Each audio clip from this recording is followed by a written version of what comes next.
welcome once again. We have Mr. Lloyd here with us. I would love to have your introduction and let the people know who we're about to be hearing from. And Mr. Bruce, thanks for coming. It's actually very, very humbling to have you on the space because I know you're a very busy person, and having you here to create time and come here and speak to us is valuable. I'll always cherish that. Thank you so much. Mr. Lloyd, thanks for coming. Could you unmute your mic and let us have your intro monologue, please? Thank you. Hello, I bring you greetings.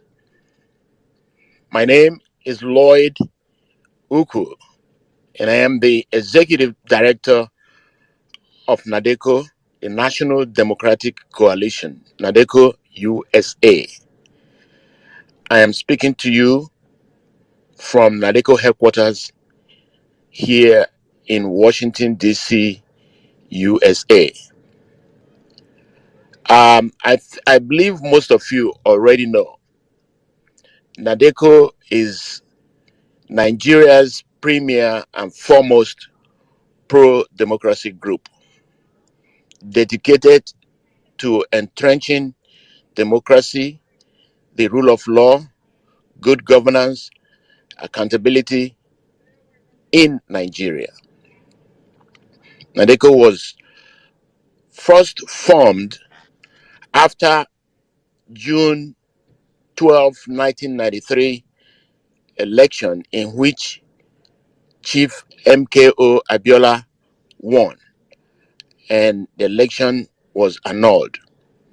Nigerians all across the board, across ethnic lines, across religious lines, across political lines, got together and formed the National Democratic Coalition. It's national, as the name implies, is a coalition, as the name implies as well. And it was later founded in the United States in 1994. And this was when the members were being chased out by the then military dictator, General Sani Abacha. Some of them were assassinated, some were arrested and locked up, and many bad things happened to many of them. And so a lot of them who had the means escaped to West African countries, to Europe, and to America. The team that arrived here in 1994 got together and registered NADECO here in the United States, specifically July 1st, 1994. And at that time, I was the General Counsel. Today, I'm speaking to you as the Executive Director. And in my speech, I would lay out the plans that NADECO has. But NADECO has always had one goal. The goal it had in 1993 was the flushing out of General Sani Abacha, who had mounted the office of the president illegally and illegitimately through the barrel of the gun. Today, 2023, 30 years later, our goal has not changed. But this time, the goal is to flush out Mr. Bola Ahmed Tinubu, who did exactly what General Abacha did, but only this time as a civilian. And it's important for us to note that in 1993, Mr. Bola Tinubu was part of us here in the United States fighting to remove Abacha from office simply because he got to that position by force. Today, NADECO is committed to making sure that exactly what we did in 1993 is going to repeat itself. Unfortunately, 30 years later, we did not expect that such a fight would be necessary. But it is what it is right now. And so our goal, singular goal, is to make sure that Tinubu does not remain the president of Nigeria, which he illegally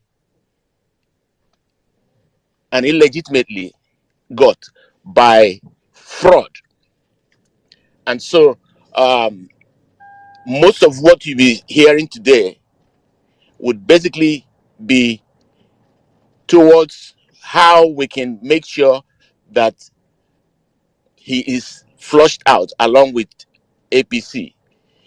There is no need for 2027. There's no need for 2031 because those dates do not exist. They do not mean anything to APC and Mr. Bola Tinubu. There's no need for us to even think about it, that let's give him 4 years to finish. No, there is no 4 years for him to finish illegally, and he has to be forced out the way we forced out General Sani Abacha in 1993. So that's by way of introduction. And we have speakers like Mr. Bruce Fine, who is going to tell us how we can legally and politically um, get to our goal. And Mr. Gregory Simpkins also is going to tell us the way to go to achieve what I just said to you. Thank you very much. And I must appreciate the individuals that put this thing together, especially Mr. Jimmy, for granting me and the entire NADECO the opportunity to express views to fellow Nigerians. I greet you and I love you. Thank you so much. Thank you so much, sir. We love you too. Let me just recap on what you just spoke about right now. So, what happened now is he just spoke about a democratic coup that took place during this last election. That was exactly what happened, and we're doing this deliberately to let people know there's nothing we're doing here that is absolutely illegal. Okay, because the emergence of this political party, the emergence of this current administration is flawed. The emergence of was not constitutional, and it's not an eating thing, and that's the reason why we're doing it on a public platform for people to know that we the Nigerian people, not all Nigerians are docile, not all Nigerians are corrupt, not all Nigerians don't know the right thing to do. We know the right thing to do. We did not put this man there. He stole his way to power. He rigged his way to power, and he single-handedly bought the judicial system of that country. Over 200 million people's lives are at stake. Their freedoms are at stake here. And that's the reason why we're standing our ground. There is nothing more patriotic than what we're doing here. And that's why we're doing it openly for Tom, Dick, and Harry to know that Nigerian people are fighting back. We're not going to be docile about this. We're not going to be quiet or silent about this. And we keep doing this for God and for country. Thank you so much, Mr. Lord. That was beautiful. Let me just go straight to Mr. Bruce because he's got limited time. He's got a lot of things to do, but to save time, let me just go straight to him. Welcome, Mr. Bruce. How you doing today? I'm doing wonderful. Thank you. You're conducting a wonderful program. Let me not tarry here. Let me begin with a little broader background, I think information that's important. There has never been anything like democracy connected to Nigeria. Not a single African voted on the boundaries of Nigeria. They were all at the end of a barrel of a gun of the United Kingdom. The United Kingdom stole the sovereignty of those who inhabit the territory of Nigeria. The constitution under which you currently are operating was promulgated by a military dictator who didn't receive a single vote. It wasn't subject to any popular referendum. There was no popular input. I've been to in Nigerian courtrooms, half a dozen times. There is no indigenous judicial remedies for all of the horrors ongoing in Nigeria. The judiciary is an arm of the executive branch. Under Buhari, it simply ratified whatever he told them to do, and I doubt whether it will be any different with Tinubu. The difference is, I guess, Tinubu probably uses money to buy them off, where Buhari probably threatened to have them disappear. But that's important to understand, that there's never been democracy in Nigeria. When independence came in 1960, was there any popular vote to say, yeah, we want this power handed off to the Nigerian authorities that the British handed it off to? No, the British did it because they thought that the recipients would protect the British financial investment in Nigeria. So that's just the background here. We're trying to have, NADECO really has to build a democracy that has never existed right now. In my view, Nigeria is an illegal state. It has an illegal constitution and illegal boundaries, never ratified by any popular consent. And it's been true at least since the American Declaration of Independence in 1776, that sovereignty is entrusted to the popular will, the consent of the governed. And that's not how it's evolved in Nigeria. Sorry, Mr. Bruce, let me interject you for a second. Everyone listening to the sound of my voice, please try and Google up Mr. Bruce's name on Google and figure out the person speaking is not a novice. He's been around and he knows what he's speaking about. We have a rare gem here speaking. Listen carefully and Google. Just check him out and understand what we're doing here. Thank you so much. Back to you, Mr. Bruce. Sorry about that. Okay. Now, with regard to the specific objective of removing Mr. Tinubu, and remember, it's combined, I think, with an ultimate objective of actually having a real constitution drafted that's tailored to the consent of the governed, which has never happened in Nigeria in 63 years. But the first step is either filing a new or participating in an existing Freedom of Information Act suit seeking to obtain from the FBI, we believe, records that would implicate Mr. Tinubu in serious crimes, including drug trafficking and fraud. That is a very important goal. The existing lawsuit was brought by a reporter. I think everyone on this call has a greater stake in the outcome of that FOIA request than the reporter does, because you live under the tyranny, or you know your families do, of Mr. Tinubu under an illegal constitution. We can either file a new Freedom of Information Act request or participate as what they call as amicus curiae, or interveners in the existing case. But this could be dynamite. It's challenging because I think it will show that the United States, in some sense, has been complicit in covering up Mr. Tinubu's wrongdoing for ulterior, squalid national security motives, access to Nigerian oil or otherwise. Misguided in my view, but that's why the FBI is resisting the disclosure of this information. You'd feel that someone who may be complicit in poisoning the American youth with drugs is not someone who should evoke the protection of the FBI. But anyway, that's one.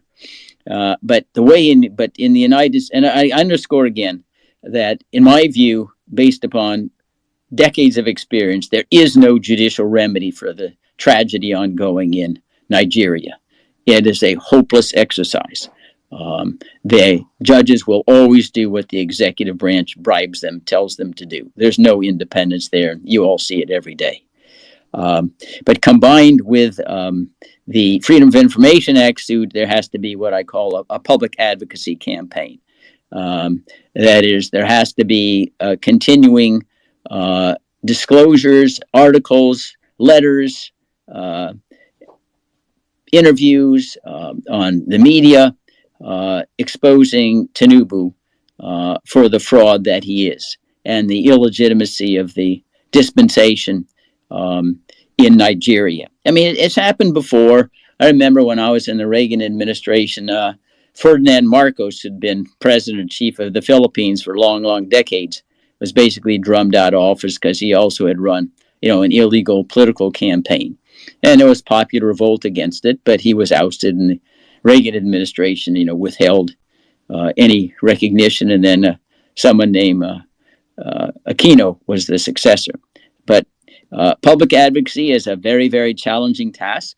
You can imagine right now, most of the oxygen is devoted to Gaza, Israel, or Ukraine. We don't control these events, so it has to be sustained. I always advocate a war room where you have a small group of people who know what's going on, meet each morning and find, okay, who's going to do the letters, who's going to do the interviews, who's going to call XYZ, get on these programs, who's going to do the social media. So you have an integrated strategy, and it's not just a one-time affair and everyone will forget about it. I understand everybody on the call recognized that for them, Nigeria and Tinubu is a huge issue. For Americans, if you don't educate them, they probably don't even know who the new president of Nigeria is. So we're competing against other news stories. You remember the United States is not like most other countries. We have like 173 foreign policies, not just one in Nigeria. So it takes skill to make sure that your issue is delivered and commands the attention of the public, because you're able to express it and make the audience engage by referring to things in our own history that are similar to things happening in Nigeria. There's also something that complements the public advocacy campaign, that is working with members of Congress to get any kind of resolutions urging non-recognition of Mr. Tinubu as the president, urging as well. We have something in the United States called the Global Magnitsky Human Rights Accountability Act. Members of Congress have special standing to seek to place on a list that would prevent persons from obtaining visas or having any business or financial connection to the United States if they are engaged in violations of internationally